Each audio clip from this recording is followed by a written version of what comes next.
Honey is big business. In the UK, we produce around 25,000 metric tonnes of the stuff a year. But a sharp decline in bee colonies across Europe is giving beekeepers the blues. Sail on, my little honeybee, sail on. And the issue's not just confined to honey. It's estimated around a third of the food we eat is pollinated by bees.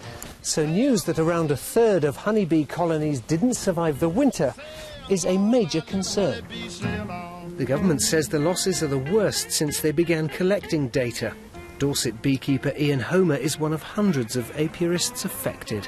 5 years ago we had similar sort of losses. 30 years ago we had 70% losses. So it's not unusual to have high losses. It's not pleasant, but it's not unusual.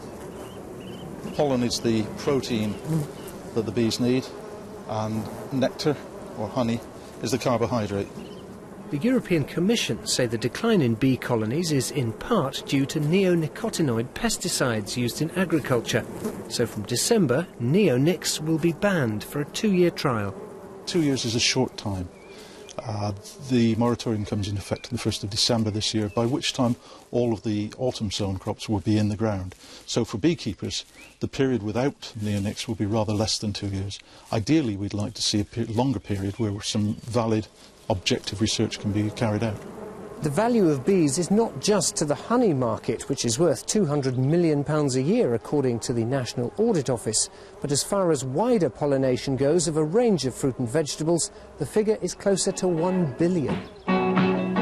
Queen bee, please come back to me. 15 minutes away from Ian's apiary at a nearby agricultural college, the bee colonies have also declined.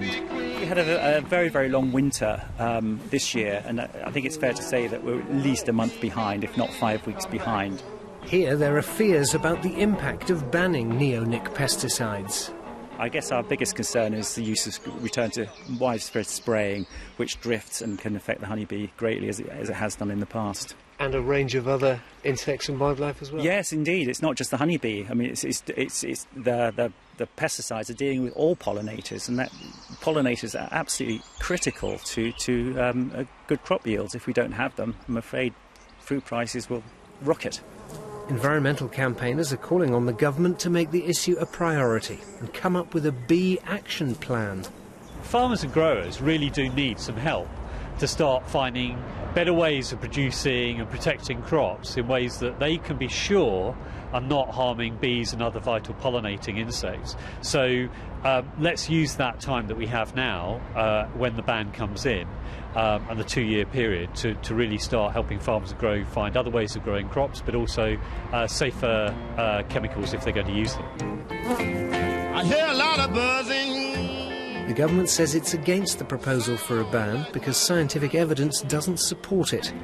Back in Dorset, beekeepers remain pragmatic. In an ideal world, I'd like to see no pesticides used, but we don't live in an ideal world, we live in the real world. But clearly, pesticides are designed to kill insects that are causing harm. And it's a very fine line between killing insects that are causing harm and killing insects that are not causing harm.